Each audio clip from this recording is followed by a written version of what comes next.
It was a cold and rainy day here in Chicago, Illinois. I was downtown on Madison Street waiting for the number 20 bus when a homeless man walked up to me and asked for $1. Now, I have this belief that regardless of circumstance, people shouldn't be robbed of general decency from fellow humans. So I typically always will listen and provide a response when people ask me for money. Depending on my day, how I feel, if I have actual cash on hand, and most importantly, if I feel they make a compelling argument, I make my decision. So, more or less, I listened to his pitch. And it went like this. Excuse me, sir. I'm so sorry to bother, but can I ask you something? Yeah, sure. I'm homeless and I wasn't anticipating it raining today. So, my plan was to walk to. Sidebar, I don't remember exactly where he said he was going. If I walk the whole way, I'll be totally soaked when I get there. So I'm looking for just enough to purchase bus fare. Do you maybe have $1 to get me started? Assuming he was telling the truth, and I'll say I give people the benefit of the doubt, sometimes to my own detriment, I found it a legitimate reason to ask for money. I had cash on hand, so I gave him $1. And he was grateful, he thanked me, and wished me well on my day. The bus was another minute away. I watched as he went up to other people to ask them for their $1. They all either acted like he didn't exist, said no, or said, I don't have any money. I turned to him and I said, hey, tell the next person what you told me, and then point to me and say, hey, that guy was able to give me $1. Do you think you could do the same to help get me on the bus? My number 20 bus pulled up, and as I waited in line to board, I saw him talk to someone else on the platform waiting for a different bus. And then I saw him point to me, and they gave him $1. The lesson here? As an entrepreneur, as a sales leader, when you pitch your customers or you pitch investors, leverage social proof. Why? Because when we see others like us doing things that we could envision ourselves doing in some way, it makes it easier for that next person. It makes them more likely to act.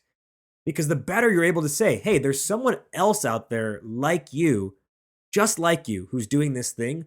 Now we've told ourselves, or now our brain has said it's socially acceptable. Society understands this is okay to do it as well. So the better you're able to say, another person, another company just like you is doing this, the better opportunity you have to win them. So let's think now about practically how this could play out for your company.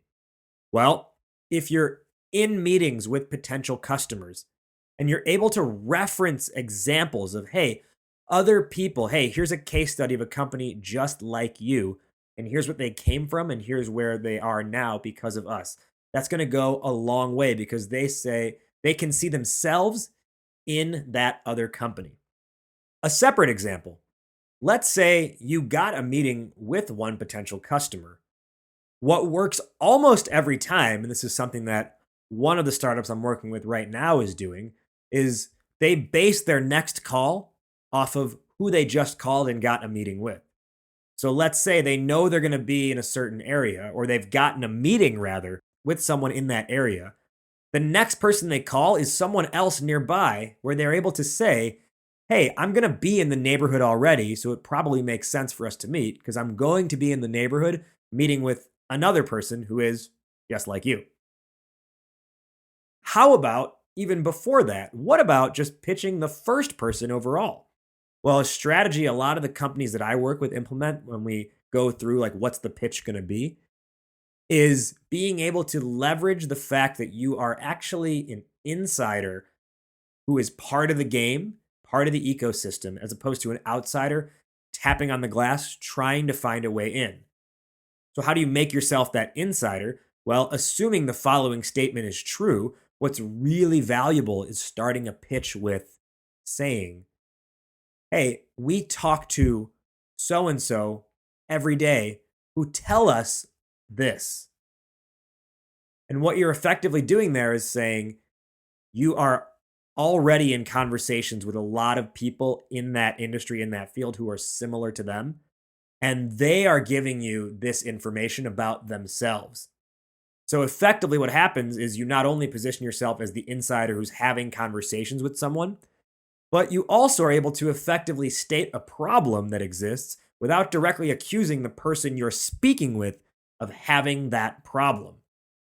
So, what that plays out like in the listener's head, in the potential customer's head, the prospect's head, is again, they can see themselves in that example without you directly saying, hey, you have this problem. Because if you're a random person and you walk up to someone and say, hey, all small businesses have this problem, and your target is small businesses, they're going to say, no, that's not us. So rather than pointing to them, you're able to say, hey, I'm not saying you deal with this. All I'm saying is I talk to a lot of people who are like you, and here's what they're telling me their experience is. So maybe there's some room here because perhaps you're feeling the same thing. That's how you leverage social proof. It's something that with Startup Hype Man, I do in my own pitches when I reach out to startups. And again, the caveat is it has to be true, right? You have to actually be talking to people on some regular basis. So I will say, hey, I talk to startups every day who flat out tell me we suck at telling our story, because that's a true statement. Pretty much every day, I'm talking to a different entrepreneur who tells me that they suck at their story. And if they don't say it that explicitly, they say some variation of it, which is essentially getting across the same message.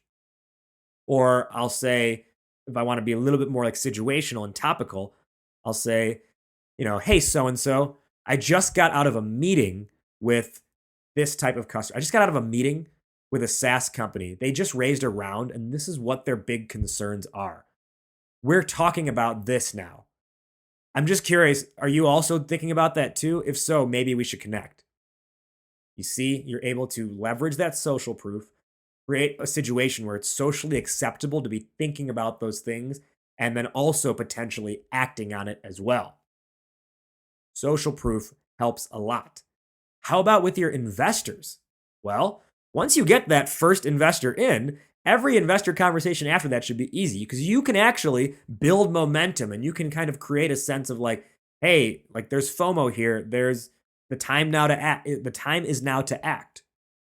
Just by saying, hey, we just got 200K in from so-and-so. We're looking to close the round in the next 2 weeks. Well, now you've just created an environment where they've got to make a decision. They can't push you off anymore. They can't say, come back to us when.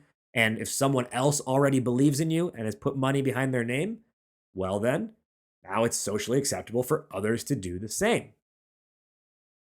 Whenever possible, whether it's customers, investors, other stakeholders, leverage social proof.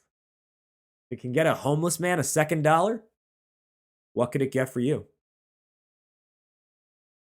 You've just experienced an official #Hype Talk.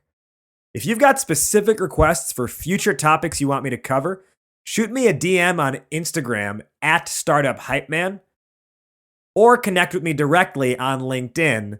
Just search my name on LinkedIn, Raj Nation or Rajiv Nathan. And of course, if you want to explore my team and I working with your company on your pitch, on your messaging, on the stories you tell your customers, and getting your team trained and onboarded so that they are all aligned under one message, reach out directly via email, Rajiv@startuphypeman.com, RAJIV@startuphypeman.com. Hype Man out. Word up, raise up.